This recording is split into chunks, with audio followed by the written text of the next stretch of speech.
My name is Emma Richardson and I'm 26 years old. I'm writing this from a hotel room 200 miles from the town where I almost died. My former fiancé doesn't know where I am. His mother definitely doesn't. The police detective assigned to my case checks on me twice a day. The prosecutor says I'll likely have to testify at Patricia Whitmore's trial in 6 months. She's being charged with attempted murder of me, and possibly the actual murder of her son's previous fiancé. Let me back up, because if someone had told me a year ago that my future mother-in-law would try to poison me to death, I would have laughed.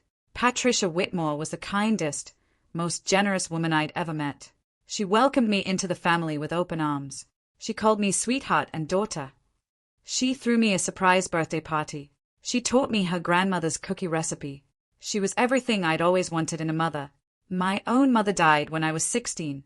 Cancer, brutal and fast. My dad did his best raising me alone, but there was always this hole where maternal love should have been. When I met David Whitmore 2 years ago, and his mother embraced me so completely, I thought I'd finally found it. I thought I'd been given a second chance at having a mother. I was so wrong. David and I met at a coffee shop in Portland, Oregon. I was a graphic designer working freelance. He was an architect at a prestigious firm. We bonded over a shared table during the lunch rush, argued good-naturedly about whether modern architecture had lost its soul, and exchanged numbers. First date was magic. Second date was better. By the third month, we were inseparable. He introduced me to his mother on our 4-month anniversary, dinner at her house in the suburbs, a beautiful craftsman-style home with a garden that belonged in a magazine. Patricia answered the door in an apron, flower on her cheek, smelling like vanilla and cinnamon. "You must be Emma. David has told me so much about you. Come in, come in." She hugged me, a real hug, the kind my own mother used to give. Warm, enveloping, safe. I almost cried. Dinner was perfect. Pot roast, homemade rolls, apple pie. Patricia asked about my work, my family, my childhood. She seemed genuinely interested. She laughed at my jokes. She squeezed my hand when I mentioned my mother's death. "I can't replace her, sweetheart," she said softly, "but I can promise you'll always have a mother's love in this family." David beamed. "Mom's amazing, isn't she?" She was. Oh, I thought she was. Over the next year, Patricia became a central part of my life. She invited me to her book club. We went shopping together. She taught me to can vegetables from her garden, tomatoes, green beans, pickles. We spent hours in her kitchen, talking about everything and nothing. She told me about David's father, who died of a heart attack 10 years ago, about how hard it had been raising David alone, about how proud she was of the man he'd become. "You're so good for him," she told me one afternoon while we rolled out pie crust. "He's happier than I've ever seen him. You're the daughter I never had." When David proposed last December, Christmas Eve, in front of Patricia's fireplace, she cried almost as much as I did. "Welcome to the family, officially," she said, pulling me into another one of those hugs. "We're going to plan the most beautiful wedding. June, I think. Garden ceremony. I'll help with everything." And she did. Patricia threw herself into wedding planning with the enthusiasm of a professional planner. She researched venues, met with florists, interviewed caterers. She had opinions on everything: the dress, the flowers, the menu, the guest list. Sometimes her opinions were strong. When I suggested a band instead of a DJ, she made a face. "Trust me, sweetheart. DJs are more reliable. I've been to so many weddings where the band was a disaster." When I wanted to wear my mother's pearl necklace, she gently suggested her own vintage necklace instead. "It would mean so much to me. Something borrowed, you know. Your mother would understand." David always sided with his mother. "She's been planning dream weddings in her head since I was born, Em. Let her have this. Pick your battles." So I did. I let Patricia choose the flowers, peonies, not roses. The venue, her country club, not the botanical garden I'd loved. The menu, beef tenderloin, not the pasta bar I'd wanted. I told myself it didn't matter. The marriage was what mattered. David loved me. Patricia loved me. I was gaining a family. The symptoms started in January. At first, it was just nausea. Waves of it, usually in the afternoons. I figured it was stress, wedding planning, work deadlines, the usual. Then came the dizziness. I'd stand up too fast and the room would spin. I'd be in the middle of a design project and suddenly feel like I was going to pass out. By February, I was having heart palpitations. My chest would tighten. My heart would race for no reason. I went to my doctor.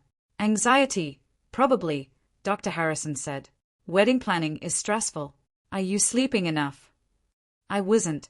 I was having nightmares. Vivid, disturbing dreams I couldn't remember when I woke up. I'd wake up at 3 a.m. with my heart pounding, sheets soaked with sweat. I'll prescribe something for anxiety, Dr. Harrison said, and maybe cut back on caffeine.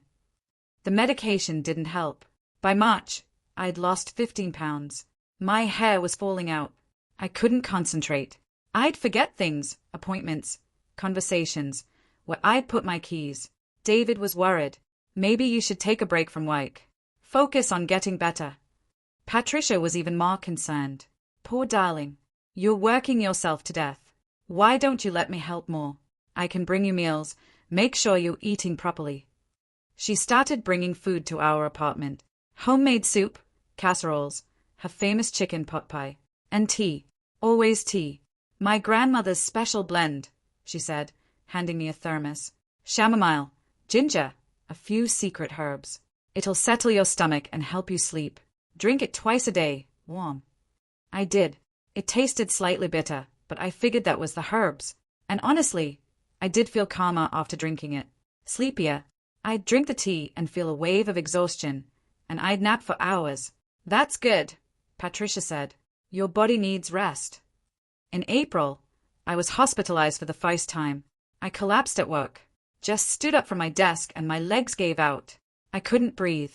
My heart was doing something terrible, irregular and frightening. The ER doctors ran tests. EKG, blood work, chest x-rays. Everything came back normal. Severe anxiety attack, the ER doctor concluded. Has anything stressful happened recently? Just wedding planning, I said weakly. They gave me fluids, monitored me overnight, sent me home with instructions to follow up with my doctor and maybe see a therapist. Patricia visited me in the hospital, brought flowers and magazines. Oh, sweetheart, you scared us so badly. But don't worry, I'm going to take care of you. You focus on getting well. The wedding can wait. But the wedding couldn't wait, according to Patricia. We had deposits down, vendors booked. We'll just make sure you're resting enough, she said firmly. I'll handle more of the planning. You just focus on being a beautiful bride. I went home, drank more tea, rested, felt slightly better. 2 weeks later, I was hospitalized again. Same symptoms, worse. This time my potassium levels were dangerously low. The doctors were baffled. Are you taking any supplements? Herbal remedies, they asked. Just tea my future mother-in-law makes for me. Chamomile and ginger, mostly. Probably fine, but maybe take a break from it. Stick to plain water for a while. I didn't take a break. Patricia seemed so hurt when I mentioned the doctor's suggestion. They are looking for something to blame because they can't figure out what's wrong. My tea is perfectly safe. I've been drinking it for 40 years. David agreed. Mom's tea isn't going to hurt you, Em. The doctors are just covering their bases. So I kept drinking it. By May, I couldn't work anymore. I was too tired, too foggy. My hands shook. I'd have moments where I couldn't remember David's name, couldn't remember where I was. The third hospitalization came on a Tuesday. David was at work. I was home alone, and I felt my heart do something wrong. Not racing, stuttering, like it forgot how to beat properly. I called 911. Don't remember much after that. I woke up in the ICU with David holding my hand and Patricia in the corner, dabbing her eyes with a tissue. Thank God, David whispered. Em, you scared me so much. More tests, more specialists, a cardiologist, a neurologist, a toxicologist. Nobody could find anything wrong. Except I was dying. Slowly but surely, I was dying. I could feel it. Patricia, bless her heart, moved into our guest room. I'm not leaving you alone, she insisted. Not until we figure this out. You need someone to take care of you. She cooked all my meals, made my tea, brought it to me in bed on a tray with a little flower in a vase. Drink up, sweetheart. You need your strength. I'd drink it and feel that same wave of exhaustion. Sleep for hours. Wake up feeling worse. The wedding was 3 weeks away. Patricia had taken over everything. I was barely functional. David suggested postponing. Absolutely not, Patricia said firmly. Emma will be fine by then. She just needs rest and care. I'm handling everything. The wedding will be perfect. Yesterday was supposed to be a routine follow-up at the hospital. Blood work, monitoring, another attempt to figure out what was killing me. Patricia drove me. David had an important meeting he couldn't miss. Mom will take care of you, he said, kissing my forehead. I'll meet you there after. We got to the hospital at 10 a.m. They admitted me for observation, did the usual tests, hooked me up to monitors. Patricia sat in the chair beside my bed, knitting something pink and soft. For the baby you and David will have someday, she said with a smile. When you're all better. The nurses gave me fluids. I drifted in and out of sleep. Around 2 p.m., Patricia stood up. I'm going to get some coffee, sweetheart. Rest. I'll be right back. I nodded, already half asleep. But I wasn't asleep. Not quite. I was in that fuzzy space between sleeping and waking, aware but not responsive. I heard Patricia's voice in the hallway, just outside my room. On the phone. No, she's still hanging on.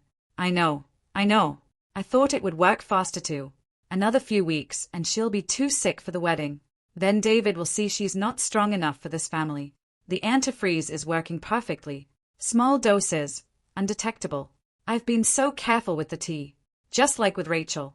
It took 8 months with her, but everyone thought it was kidney disease. No one suspected a thing. Yes, I have to do it again. David was going to marry her. Can you imagine? That girl was completely wrong for him.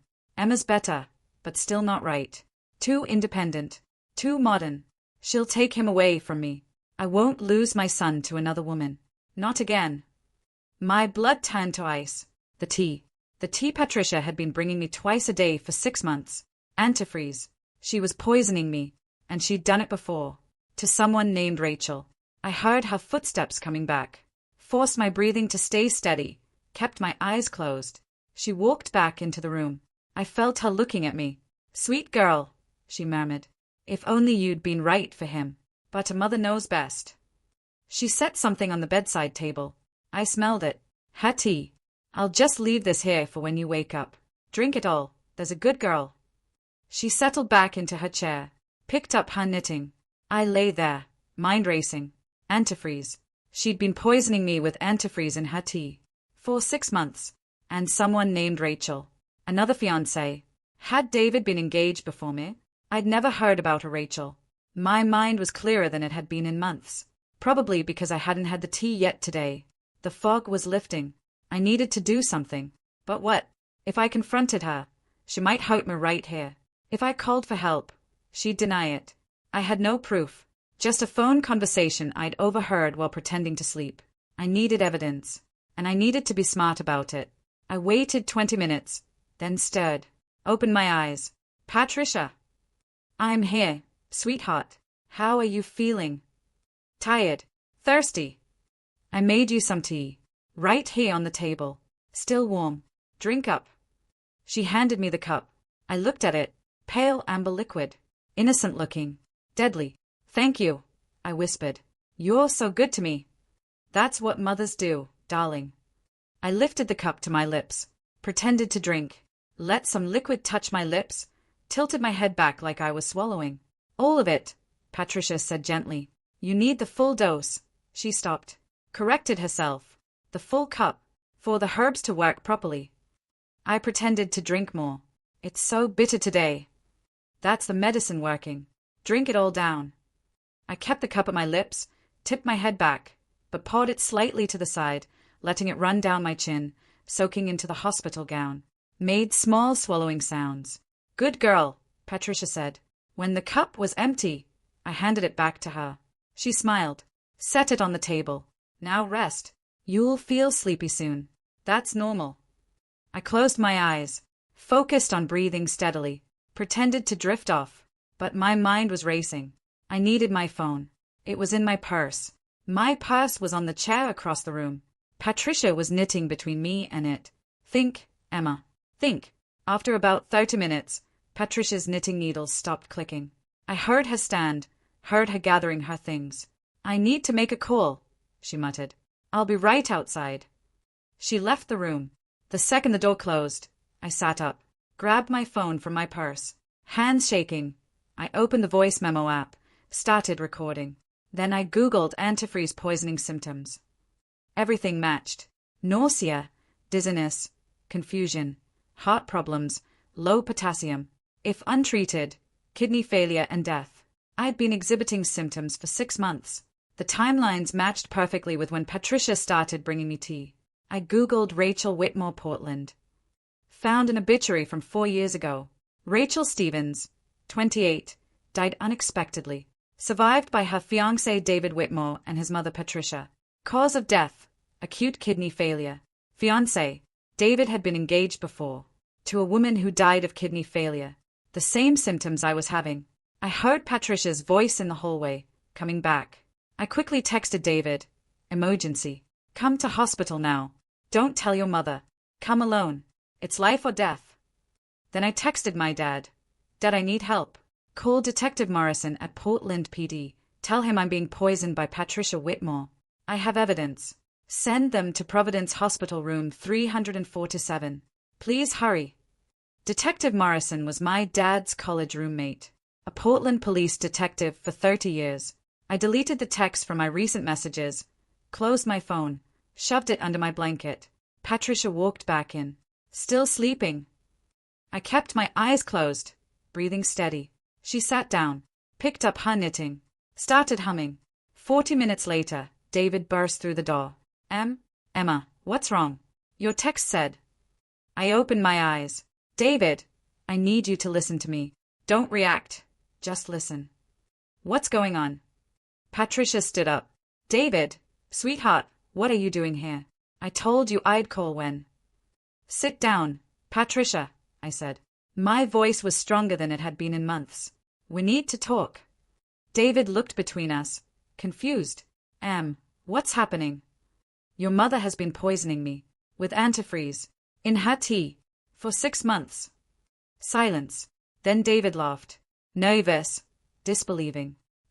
That's crazy. The doctors said you probably have anxiety. I heard her on the phone today, planning it, talking about how the antifreeze was working, how it would make me too sick for the wedding, how she did the same thing to Rachel. Patricia's face went pale, then red. That's absurd. I would never. Rachel Stevens, your previous fiancé.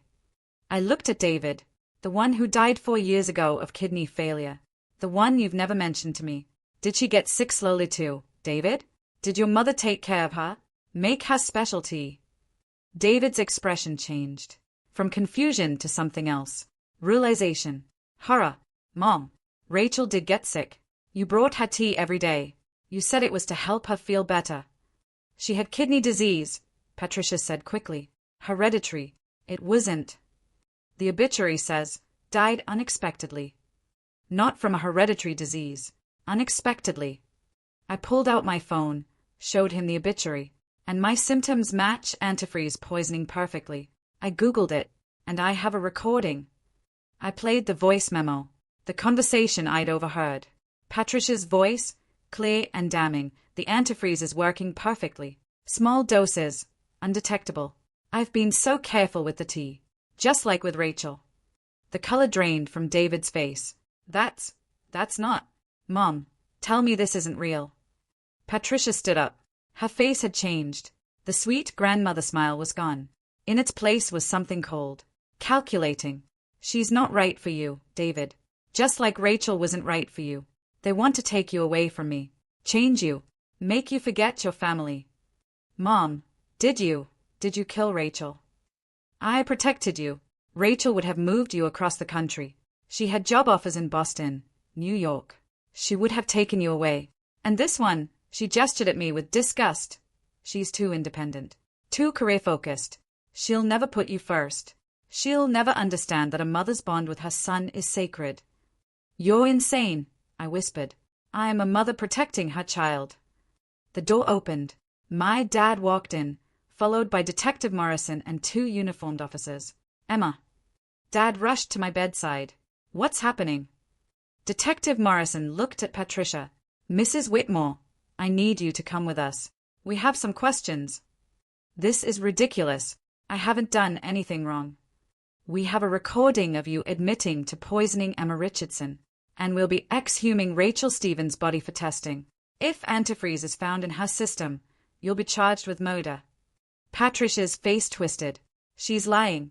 That recording is fake. These girls always lie about mothers. They are jealous of the bond. You need to come with us. Now. They took her away in handcuffs. She was screaming the whole way. About ungrateful women. About protecting her son. About how no one understood a mother's love. David stood frozen, staring at nothing. I called out to Detective Morrison before he left. The tea. She made tea for me today.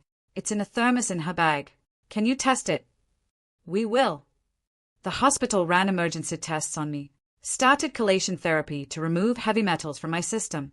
The toxicologist confirmed high levels of ethylene glycol, antifreeze, in my blood. The tea tested positive too. Enough antifreeze in that one thermos to cause serious harm. Maybe death, if I'd drunk multiple cups. Patricia Whitmore was arrested and charged with attempted murder of me and murder of Rachel Stevens. Rachel's body was exhumed.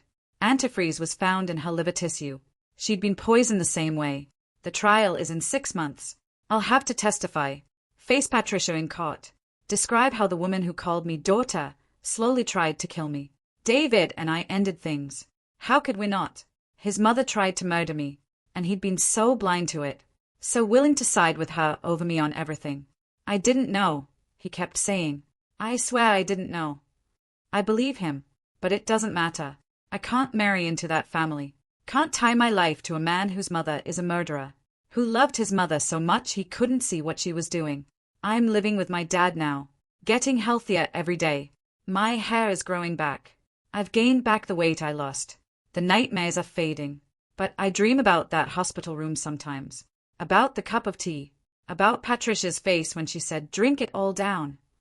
About how close I came to dying, and no one would have known it was murder. The prosecutor told me Patricia had a notebook. Found it in her house during the search. Titled Plans. Inside were details about me. My habits, my schedule, my health records that she'd copied when she drove me to appointments. Calculations about how much antifreeze to use, how to make it taste less bitter, how to explain my symptoms to doctors, and notes about Rachel. The same detailed planning, the same calculations. Rachel's family is suing Patricia's estate. So am I. Not for the money. For justice. For accountability. Because that woman took 2 years of my life. Made me think I was dying of some mysterious illness. Made me doubt my own body, my own mind. She stole my health, my career momentum, my ability to trust. And she did it all while calling me daughter and knitting baby blankets for the children she knew I'd never have with her son. I'm 26 years old, and I almost died at the hands of a woman who smiled while she poisoned me. If you're reading this, and something in your gut is telling you something's wrong, listen to it. If someone is too helpful, too caring, too involved in your life, pay attention. If you're getting sick and no one can figure out why, document everything.